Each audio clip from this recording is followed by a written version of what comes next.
Hello Aquarius, this is a reading for June 15th through June 30th of 2021. If you know your sun, moon, and rising signs, please be sure to check out all three of them so that you can get a more well-rounded reading for this portion of June. All right, let's go ahead and begin.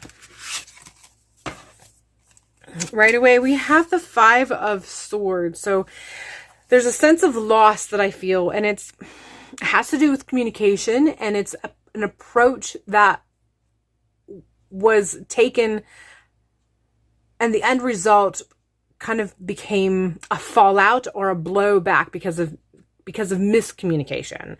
So the sword has to do with communications in general, and this can be how we communicate with each other. It can be how we communicate with ourselves. Essentially, Mercury retrograde is very hard on you right now. So it's not so much that you said or did anything out of the ordinary, or so much that you said or did something that in other circumstances you would have thought would have had the fallout that you're experiencing. But for whatever reason, during this particular time, during recent events, something occurred. You said something that you didn't mean how it was taken, but you can't control how someone takes what you said. You can't control how someone interprets and what they do with that information or what they do with that particular statement or sentiment. And that's what you're going through. Something you said to somebody got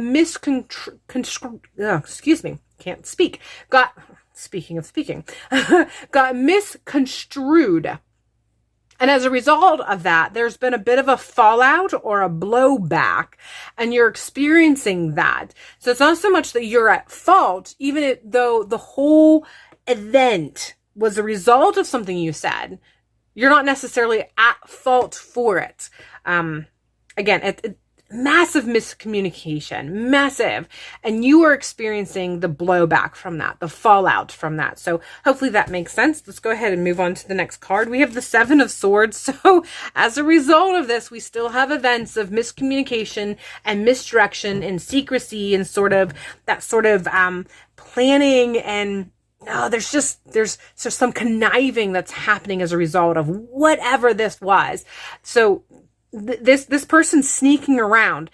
I feel like this isn't so much. There's secrecy on both parts. Okay, so because of this particular event, there is something going on that's causing people around you to be a bit secretive as far as how they are working and sneaking around you.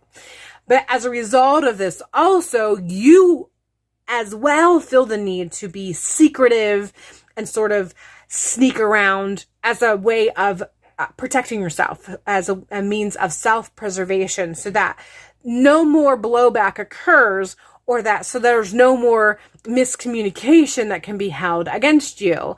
As a result of this, there's just a lot of sneaking and secrecy that's happening, and it's going to actually end up feeding more miscommunication, whether you desire it to or not. But I feel like it doesn't, I hate to say this because it feels almost negative to say, but I feel like the theme of miscommunication in general is going to be sort of laying heavy in and around you anyhow.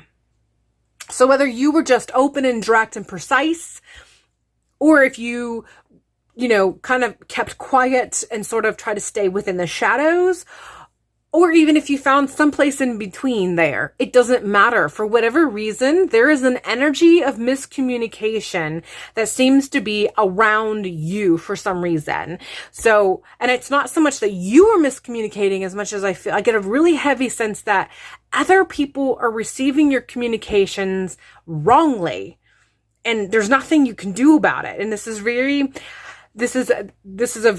to be a struggle for you. It's something that you're not only just experiencing, but you're going to have this around you. So whatever you do for self-protection and self-preservation, if you do magical workings, prayers, anything along that line, tap into that. That would be my greatest advice as you move through the rest of June.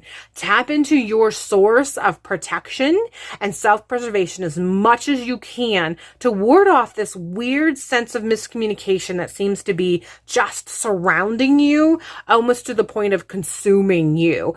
You tap into what you need for self-preservation, because that's something that's going to be there. It feels very heavy. Like it just feels, like I said, almost consuming of you, almost consuming of your thoughts as a result of it. So tap into what you need to protect yourself. That is my biggest thing at this point, and I feel like I'm probably going to be repeating that as we continue on. We have the Emperor card, and I feel like this is just a reminder to remember who you are. Remember your power, remember your control, remember your strength, and again, remember your power. Do not forget the throne that you sit on. Do not forget who you are. Do not forget what you are capable of.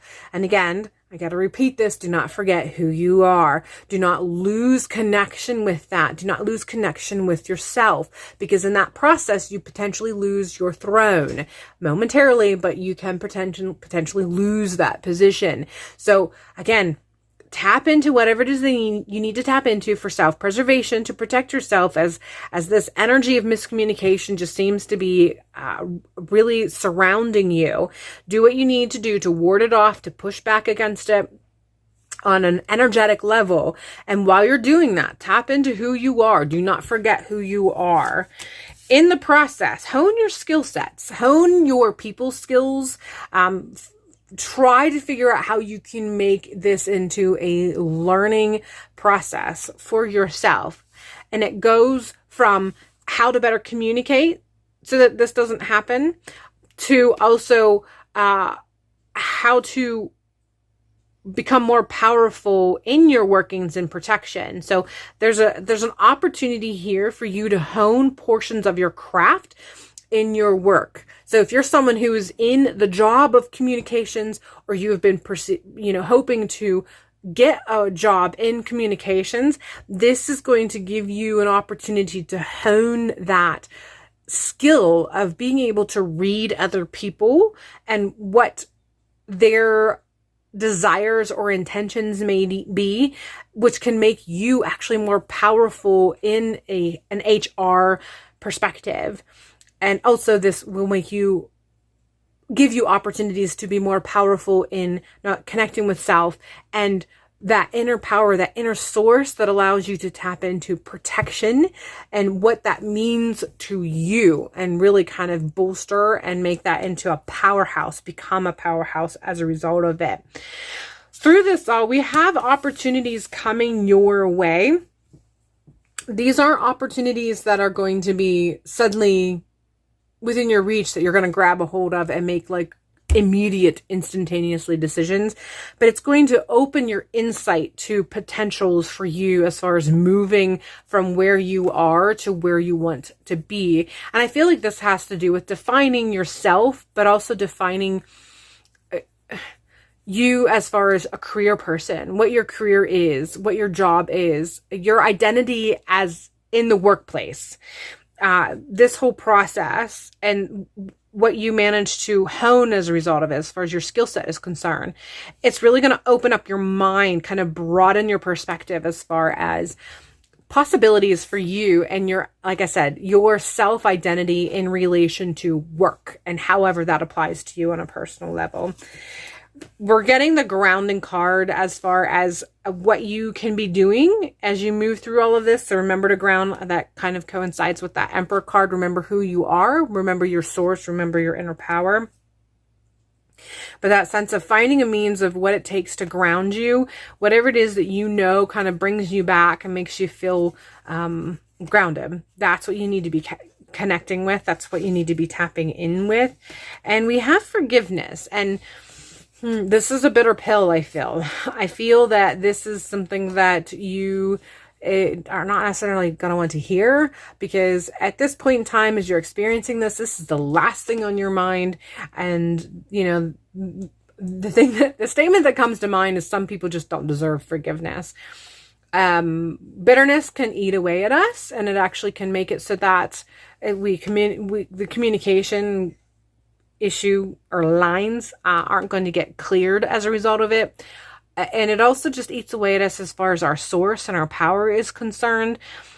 Forgiveness means different things to different people. You have to figure out what forgiveness means for you so that you aren't losing your sovereignty or sacrificing your sovereignty, but you're able to move on without the bitterness kind of eroding at your soul. So there's that point in there. There's a sweet spot in there where you're not necessarily submitting your sovereignty, but you're actually freeing yourself from the situation. And that's the point of forgiveness that this particular card is talking about. It's freeing yourself from the situation, and how it can actually hold you, cage you, keep you prisoner, hold you prisoner.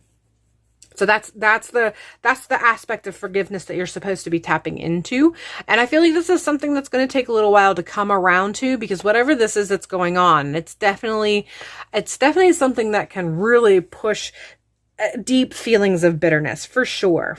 So it's not something that you can just snap your fingers and say, okay, all is forgiven. It's something you're going to have to work through. And like I said, there's a sweet spot in there that doesn't require you to submit your sovereignty, but it's a type of forgiveness that frees you from being imprisoned by the bitterness. And finally, we have happiness is my birthright. And I feel like this is really letting you know that what brings you joy is something you have a right to. That concept of bliss and happiness, you have a right to, as a being here on earth. That is part of our experience as a spiritual being coming to earth, is personal happiness, is personal bliss. So, if you're making decisions or you are experiencing something that's really deadening that happiness, remember you have a right to be happy. And so then you have the right to make the changes that are necessary to ensure that you experience that happiness. And I feel that there's going to be more clarity with this and how this all applies as you go further into and towards the end of the month of June. So the closer you get to the end of the month of June, this is going to make a little more sense. The pill to swallow is going to be less bitter because the clarity is going to be there. And so you're just going to have that moment where you're like, oh, okay, I get that. That's what that means. I get that. I can accept that. I can work with that. I can move with that. But this ultimately happiness, you gotta seek and fulfill that personal happiness. So, all right, that is all I have for you, Aquarius. I hope this reading has given you everything that you hoped for and more. Remember, I do offer personalized individual readings. So if you would like to have one from me, go ahead and check in the box below for a link to the Etsy and personal shop. Be sure to check out your sun, moon, and rising signs if you want a more well-rounded reading. Other than that, hopefully you have a wonderful June, and I will see you in the next video.